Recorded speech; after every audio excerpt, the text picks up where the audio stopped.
जय गुरु जी। शुक्राना गुरु जी, अनंतम अनंतम शुक्राना। ओम नमः शिवाय। शिव जी सदा सहाय। ओम नमः शिवाय। गुरु जी सदा सहाय। संगत जी, आज का हमारा अध्याय प्रारंभ होने जा रहा है शिव महापुराण कथा। जैसा कि आप सभी सुनते ही आ रहे हैं कि शिवा शिव मोटिवेशन चैनल पर शिव महापुराण कथा गुरु जी की आज्ञा कृपा से सुनाई जा रही है। संगत जी, आज का अध्याय बहुत ही खास है, बहुत ही डिवाइन अध्याय है, जिसमें आपके लिए आरोग्य, सुख, शांति, समृद्धि, धन अथा अगर आपके भाग्य में सुख नहीं है अथा आपका भाग्य थोड़ा कमज़ोर है तो आपके भाग्य को सौभाग्य में बदलने की आज का अध्याय ताकत रखता है।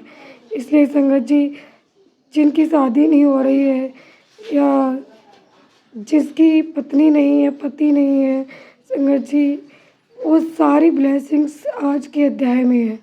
आज का अध्याय इतना खास है, इतना डिवाइन है संगत जी, जब आप लास्ट तक सुनेंगे तब आपके लिए स्वयं ही अनुभव हो जाएगा। तो चलिए संगत जी, शुरू करते हैं गुरु मंत्र, गुरु वंदना और शिव वंदना के साथ। ओम नमः शिवाय। गुरुर् ब्रह्मा गुरुर्विष्णु गुरुर्देवो महेश्वरा गुरुर् साक्षात् परब्रह्म तस्मै श्री गुरुवे नमः। कर्पूरगौरं करुणावतारं संसारसारं भुजगेन्द्रहारं सदा वसन्तं हृदयारविन्दे भवं भवानी सहितं नमामि नमामि। ओम नमः शिवाय। शिव जी सदा सहाय। ओम नमः शिवाय। गुरु जी सदा सहाय। पार्वती द्वारा गणेश जी को वरदान, देवों द्वारा उन्हें अग्रपूज्य माना जाना, शिव जी द्वारा गणेश को सर्वाध्यक्ष पद प्रदान और गणेश चतुर्थी व्रत का वर्णन, तत्पश्चात सभी देवताओं का उनकी स्तुति करके हर्षपूर्वक अपने अपने स्थान को लौट जाना। ब्रह्मा जी कहते मुने, जब विकृत स्वरूप वाले गिरजापुत्र गजानन व्यग्रता रहित होकर जीवित हो उठे तब गणनायक देवों ने उनका अभिषेक किया। अपने पुत्र को देखकर पार्वती देवी आनंद मग्न हो गईं और उन्होंने हर्षातिरेक से उस बालक को दोनों हाथों से पकड़कर छाती से लगा लिया। फिर अंबिका ने प्रसन्न होकर अपने पुत्र गणेश को अनेक प्रकार के वस्त्र और आभूषण प्रदान किए। तदनंतर सिद्धियों ने अनेकों विधि विधान से उनका पूजन किया और माता ने अपने सर्व दुखहारी हाथ से उनके अंगों का स्पर्श किया। इस प्रकार शिव पत्नी पार्वती देवी ने अपने पुत्र का सत्कार करके उसका मुख चूमा और प्रेम पूर्वक उसे वरदान देते हुए कहा, बेटा, इस समय तुझे बड़ा कष्ट झेलना पड़ा है, परंतु अब तू कृतकृत्य हो गया है। तू धन्य है। अब से संपूर्ण देवताओं में तेरी अग्र पूजा होती रहेगी और तुझे कभी दुख का सामना नहीं करना पड़ेगा, क्योंकि इस समय तेरे मुख पर सिंदूर दिख रहा है। इसलिए मनुष्य को सदा सिंदूर से तेरी पूजा करनी चाहिए। जो मनुष्य पुष्प, चंदन, सुंदर गंध, नैवेद्य, रमणीय आरती, तांबूल और दान से तथा परिक्रमा और नमस्कार करके विधि पूर्वक तेरी पूजा करेगा, उसे सारी सिद्धियां हस्तगत हो जाएंगी और उसके सभी प्रकार के विघ्न नष्ट हो जाएंगे। इसमें लेश मात्र भी संशय नहीं है। ब्रह्मा जी कहते उन्हें महेश्वरी देवी ने अपने पुत्र गणेश से यूँ कहकर उसे नाना प्रकार की वस्तुएं प्रदान करके पुनः उसका अभिनंदन किया। विप्र, तब गिरिजा की कृपा से उसी क्षण देवताओं और शिवगणों का मन विशेष रूप से शांत हो गया। तदनंतर इंद्र आदि देवताओं ने हर्षातिरेक से शिवा की स्तुति की और उन्हें प्रसन्न करके वे भक्तिभावी चित्त से गणेश देव को लेकर शिव जी के समीप चले। वहां पहुंचकर उन्होंने त्रिलोकी की कल्याण कामना से भवानी के उस बालक को शिव जी की गोद में बैठा दिया। तब शिव जी भी उस बालक के मस्तक पर अपना कर कमल फेरते हुए देवताओं से बोले, ये मेरा दूसरा पुत्र है। तत्पश्चात गणेश ने भी उठकर शिव जी के चरणों में अभिवादन किया। फिर पार्वती को, मुझको, विष्णु को और नारद आदि सभी ऋषियों को प्रणाम करके आगे खड़े होकर उन्होंने कहा, यूँ अभिमान करना मनुष्यों का स्वभाव ही है, अतः आप लोग मेरा अपराध क्षमा करें।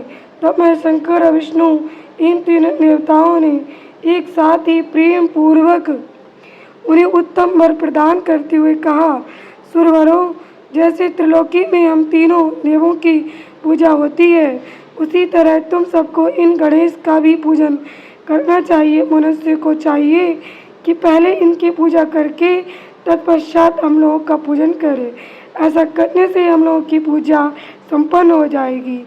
देवगणों, यदि कहीं इनकी पूजा पहले ना करके अन्य देव का पूजन किया गया तो उस पूजन का फल नष्ट हो जाएगा। इसमें अन्यथा विचार करने की आवश्यकता नहीं है। ब्रह्मा जी कहते हैं, मुनि तदनंतर ब्रह्मा, विष्णु और शंकर आदि सभी देवताओं ने मिलकर पार्वती को प्रसन्न करने के लिए वहीं गणेश को सर्वाध्यक्ष घोषित कर दिया।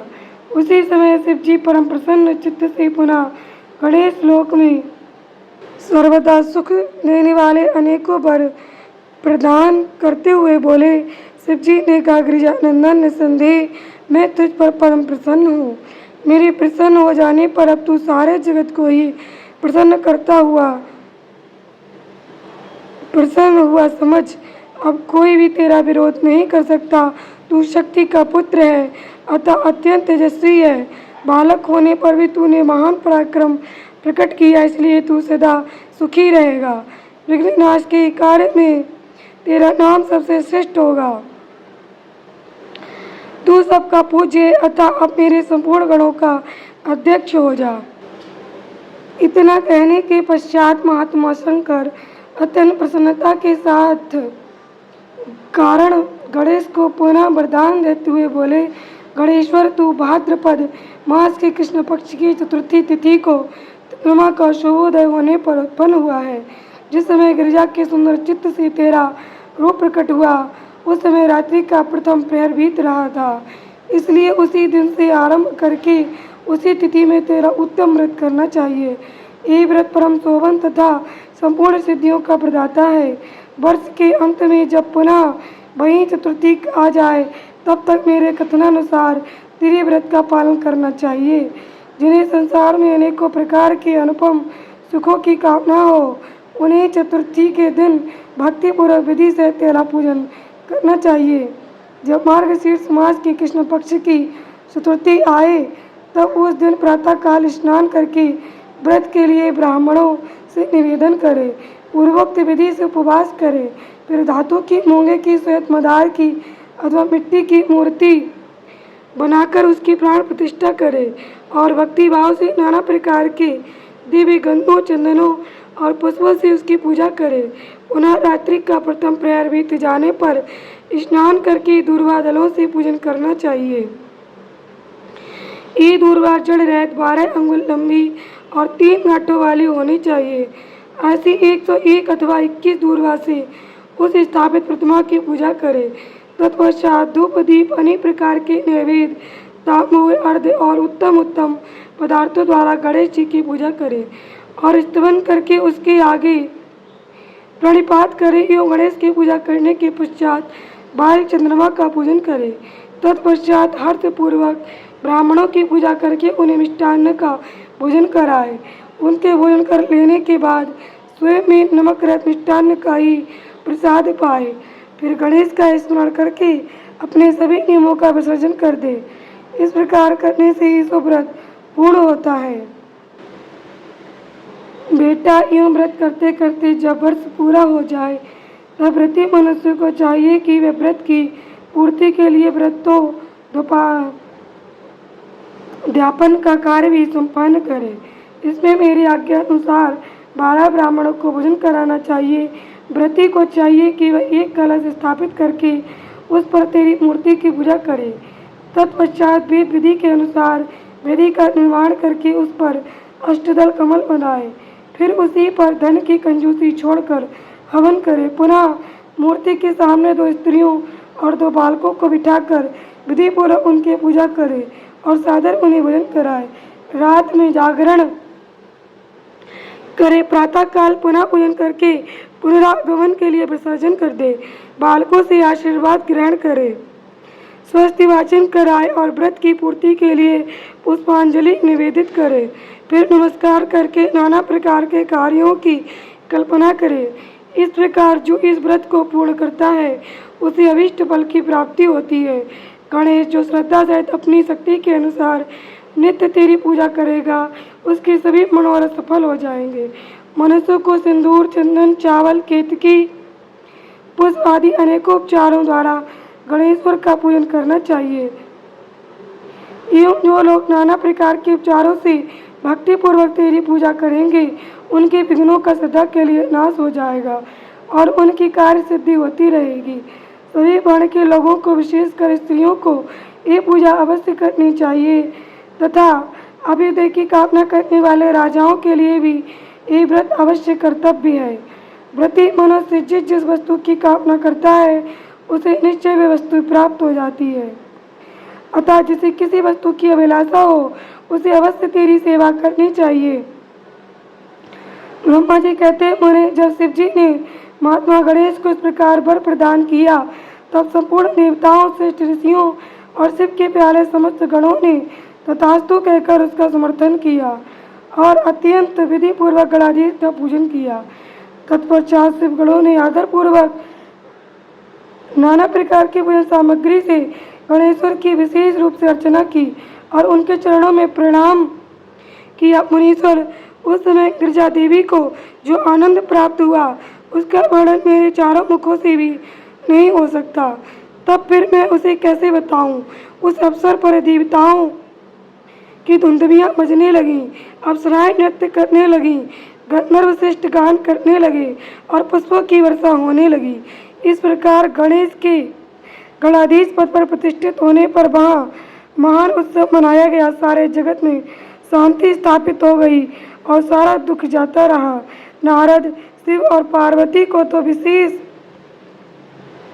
आनंद प्राप्त हुआ और सर्वत्र अनेक प्रकार के सुखदायी मंगल होने लगे। तदनंतर संपूर्ण देवगण और ऋषिगण जो वहाँ पधारे हुए थे वे सभी शिव की आज्ञा से अपने अपने स्थान को चले। उस समय वे शिव जी की स्तुति करके गणेश और पार्वती की बारंबार प्रशंसा कर रहे थे और कैसा अद्भुत युद्ध हुआ यूँ परस्पर वार्तालाप करते हुए चले जा रहे थे। इधर जब गिरिजा देवी का क्रोध शांत हो गया तब शिव जी भी जो स्वात्मा राम होते हुए भी सदा भक्तों का कार्य सिद्ध करने के लिए उद्यत रहते हैं, गिरिजा के सन्निकट गए और लोगों की हित कामना से पूर्ववत नाना प्रकार के सुखदायक कार्य करने लगे। तब मैं ब्रह्मा और विष्णु दोनों भक्ति पूर्वक शिव शिवा की सेवा करके शिव की आज्ञा ले अपने अपने धाम को लौट आए। जो मनुष्य जितेंद्रिय होकर इस परम मांगलिक आख्यान को श्रवण करता है वह संपूर्ण मंगलों का भागी होकर मंगल भवन हो जाता है। इसके श्रवण से पुत्रहीन को पुत्र की, निर्धन को धन की, भार्यार्थी को भार्या की, प्रजार्थी को प्रजा की, रोगी को आरोग्य की, अभागे को सौभाग्य की प्राप्ति होती है। जिस स्त्री का पुत्र और धन नष्ट हो गया हो और पति परदेश चला गया हो उसे उसका पति मिल जाता है। जो शोक सागर में डूब रहा हो वह इसके श्रवण से निस्संदेह शोक रहित हो जाता है। ये गणेश चरित्र संबंधी ग्रंथ जिसके घर में सदा वर्तमान रहता है मंगल संपन्न होता है।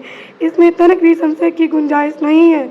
जो यात्रा के अवसर पर अथवा किसी भी पुण्य पर्व पर इसे मन लगाकर सुनता है वह श्री गणेश जी की कृपा से संपूर्ण अभिष्ट फल प्राप्त कर लेता है। जय गुरु जी, शुक्राना गुरु जी, अनंतम अनंतम शुक्राना। ओम नमः शिवाय, शिव जी सदा सहाय। ओम नमः शिवाय, गुरु जी सदा सहाय। संगत जी, आपने इस अध्याय को अंत तक श्रवण किया इसके लिए बहुत बहुत शुक्रिया। संगत जी, आप सबने स्वयं ही सुना कि इस अध्याय में कितनी अद्भुत ब्लेसिंग्स दी गई हैं।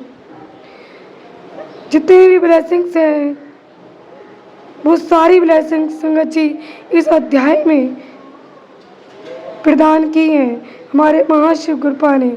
तो संगत जी, इस अध्याय को अधिक से अधिक संगत तक शेयर कीजिएगा, ताकि जो भी लोग किसी भी कष्ट परेशानी में, उन सबको ये ब्लेसिंग्स प्राप्त हो। जय गुरु जी, शुक्राना गुरु जी। आप और आपका परिवार सदा स्वस्थ, सुखी और समृद्ध रहे, यही मेरी अरदास है, यही मेरी कामना है।